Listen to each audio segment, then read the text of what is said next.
Hello नमस्कार दोस्तों, कौटिल्य बलरामपुर के ऑफिशियल यूट्यूब चैनल पे आपका स्वागत है। आइए हम बात करते हैं रोज़ की भांति करंट अफेयर्स के कुछ पॉइंट पर।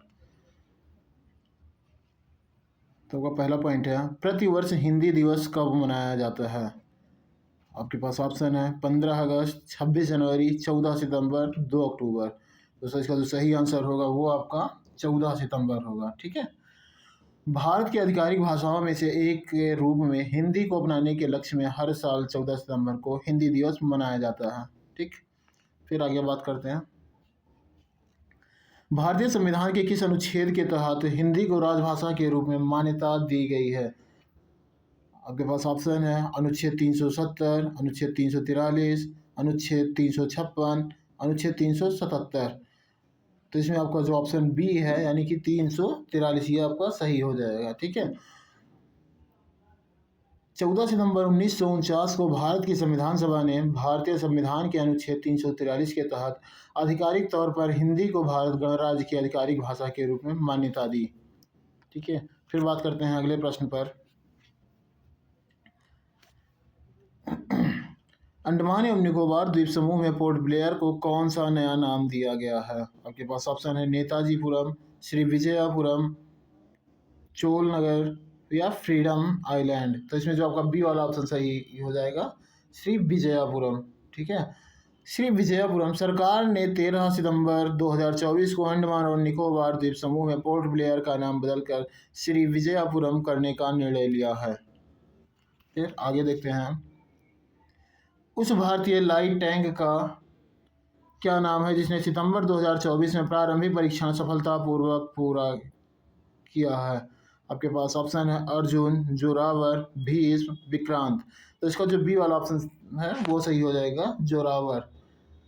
रक्षा अनुसंधान एवं विकास संगठन DRDO ने भारतीय लाइट टैंक जोरावर का प्रारंभिक परीक्षण सफलतापूर्वक पूरा कर लिया है। आगे देखते हैं, भारत और ओमान के बीच संयुक्त सैन्य अभ्यास का नाम क्या है? आपके पास ऑप्शन है डेजर्ट ईगल, अल नजाह, इंद्र, वरुण। तो इसमें जो आपका बी वाला ऑप्शन है वो सही हो जाएगा, अल नजाह। ठीक है। भारत ओमान संयुक्त सैन्य अभ्यास अल नजाह का 5वां संस्करण 13 से 26 सितंबर तक ओमान के सलालाह में रबकूट प्रशिक्षण क्षेत्र में होगा। फिर आगे देखते हैं, हाल ही में भारत ने टिड्डियों से उत्पन्न खतरे से निपटने के लिए किस देश को 40,000 लीटर मैलाथियान भेजा है? आपके पास ऑप्शन है अफगानिस्तान, पाकिस्तान, नेपाल, भूटान। इसका जो ए वाला ऑप्शन है वो आपका सही हो जाएगा यानी कि अफगानिस्तान। ठीक है। भारत ने टिड्डियों के खतरे से निपटने में अफगानिस्तान को 40,000 लीटर मैलाथियान भेजा है, जो एक प्रभावी और पर्यावरण के अनुकूल कीटनाशक है। ईरान के चाबहार बंदरगाह के जरिए भेजा गया है। यह सहयोगात्मक प्रयास एक गंभीर कृषि चिंता का समाधान करता है। मैलाथियान टिड्डियों पर नियंत्रण के लिए महत्वपूर्ण साबित होता है। यह अफगानिस्तान की शुष्क जलवायु के लिए आदर्श है और न्यूनतम जल उपयोग के साथ पर्यावरण संबंधी चिंताओं को दूर करता है। यह समय पर किया गया प्रावधान अफगान फसलों की सुरक्षा करता है और क्षेत्रीय खाद्य सुरक्षा में महत्वपूर्ण योगदान देता है। फिर बात करते हैं अगले प्रश्न पर।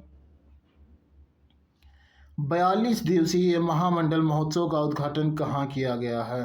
आपके पास ऑप्शन है हरियाणा, छत्तीसगढ़, उत्तर प्रदेश, राजस्थान। तो इसमें जो आपका सी वाला ऑप्शन है वो सही हो जाएगा यानी कि उत्तर प्रदेश। ठीक है। इसके बारे में थोड़ा सा जान लेते हैं। अयोध्या में राम मंदिर में रामलला की प्राण प्रतिष्ठा के बाद 42 दिवसीय महामंडल उत्सव शुरू हो गया है।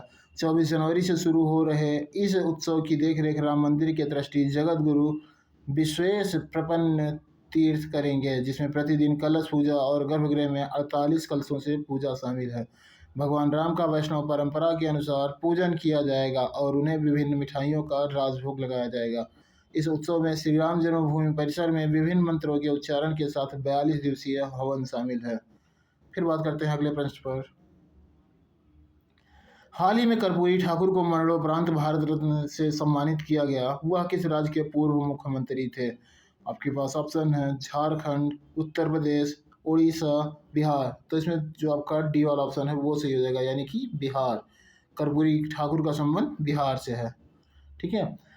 प्रमुख गांधीवाद समाजवादी नेता और बिहार के पूर्व मुख्यमंत्री कर्पूरी ठाकुर को मरणोपरांत भारत रत्न से सम्मानित किया जाएगा, जो 1954 में स्थापित भारत का सर्वोच्च नागरिक पुरस्कार है। यह पुरस्कार किसी भी क्षेत्र में असाधारण सेवा को मान्यता देता है और प्रतिवर्ष 3 तक सीमित प्राप्तकर्ताओं को एक प्रमाण पत्र और पदक मिलता है। पारंपरिक रूप से भारतीय मूल के नागरिकों के लिए अपवादों में मदर टेरेसा, खान अब्दुल गफ्फार खान और नेल्सन मंडेला शामिल हैं। सिफारिशें सीधे प्रधानमंत्री से राष्ट्रपति को भेजी जाती हैं, बिना किसी औपचारिक आवश्यकता के। संवैधानिक दिशा निर्देशों के अनुसार पुरस्कार को प्राप्तकर्ता के नाम के उपसर्ग या प्रत्यय के रूप में इस्तेमाल नहीं किया जा सकता है। फिर अगला देखते हैं।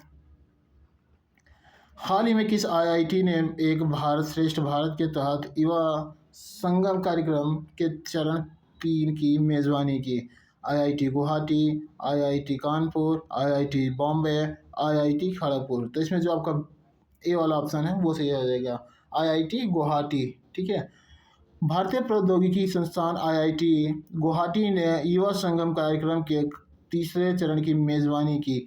यह कार्यक्रम शिक्षा मंत्रालय के एक भारत श्रेष्ठ भारत के तहत एक पहल है। युवा संगम कार्यक्रम का उद्देश्य देश के युवाओं के बीच संबंधों को मजबूत करता है।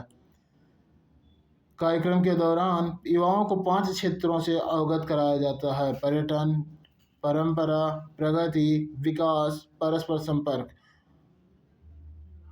और प्रौद्योगिकी। फिर अगला देखते हैं।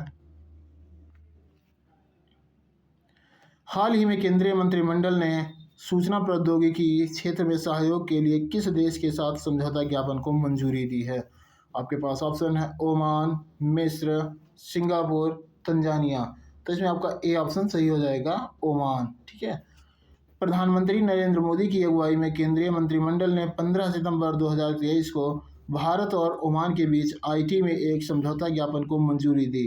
3 साल के लिए प्रभावी यह समझौता सरकार से सरकार और व्यवसाय से व्यवसाय क्षेत्रों में द्विपक्षीय सहयोग को बढ़ावा देता है। सहयोग का उद्देश्य आपसी सहयोग, प्रौद्योगिकी साझाकरण, सूचना विनिमय और निवेश के माध्यम से आईटी में रोजगार को बढ़ावा देना है। इसमें शामिल मंत्रालय भारत का इलेक्ट्रॉनिक्स और सूचना प्रौद्योगिकी मंत्रालय और ओमान का परिवहन, संचार और सूचना प्रौद्योगिकी मंत्रालय है। दोस्तों, आज के लिए इतना ही। यदि हमारा कंटेंट पसंद आता है तो आप चैनल को सब्सक्राइब करें, लाइक करें और शेयर करें। बहुत बहुत धन्यवाद।